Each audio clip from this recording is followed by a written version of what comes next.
ৰামপুৰ আঞ্চলিক ৰঙালী বিহুৰ শতবৰ্ষ উদযাপন সমিতিয়ে 100 বছৰ পূৰ হোৱাৰ উপলক্ষে বিস্তৃত বিশেষ আৰু অনন্য কৰ্মসূচী হাতত লৈছে। বিশেষকৈ আমাৰ স্বকীয় ঐতিহ্য বৃহত্তৰ ৰামপুৰ অঞ্চলৰ পৰম্পৰা সাংস্কৃতিক বৈচিত্ৰতাক উপস্থাপন কৰাৰ লগতে তাৰ অনুশীলন প্ৰচাৰ প্ৰসাৰৰ কাৰণে এলানি বিস্তৃত কাৰ্যসূচী গ্ৰহণ কৰা হৈছে।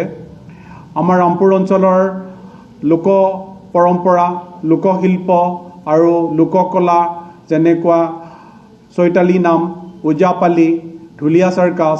এইবোৰ বিষয়ৰ ওপৰত কৰ্মশালা আৰু নতুন প্ৰজন্মক অনুশীলন চৰ্চা আমি এক অনুশীলন প্ৰক্ৰিয়া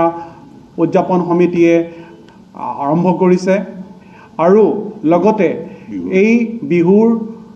লগত জড়িত যিবোৰ আমাৰ পৰম্পৰাগত বৈশিষ্ট্য সেইবোৰৰ তথ্য আৰু তাৰ গৱেষণাৰ আৰু লগতে প্ৰকাশনৰ ব্যৱস্থা কৰা হৈছে। লগতে প্ৰথমবাৰৰ কাৰণে আমি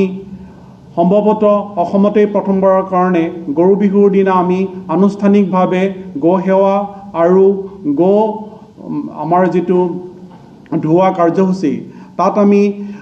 প্ৰতিযোগিতামূলকভাৱে শ্ৰেষ্ঠ গোপালকক পুৰস্কৃত কৰাৰ ব্যৱস্থা কৰিছোঁ আৰু গোপালন ক্ষেত্ৰত আৰু গো সম্পৰ্কীয় বিষয়ৰ ওপৰত গৰু বিহুৰ বিষয়ৰ ওপৰত আমি এখনি প্ৰদৰ্শনী ব্যৱস্থা কৰিছোঁ। এই ক্ষেত্ৰত আমি তথ্যভিত্তিক সমল ইতিমধ্যে গোটাবৰ কাৰণে প্ৰক্ৰিয়া আৰম্ভ হৈছে।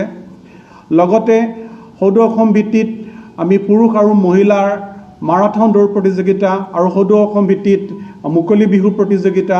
আৰু বিস্তৃত কাৰ্যসূচীৰে এইবাৰ আমি বিহুত নতুন প্ৰজন্মৰ মাজত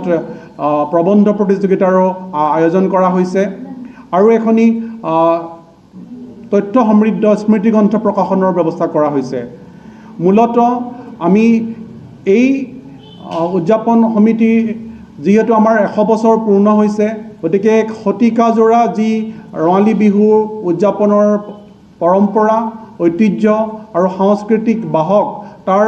এক প্ৰতিবিম্ব স্বাক্ষৰ কৰিবৰ কাৰণে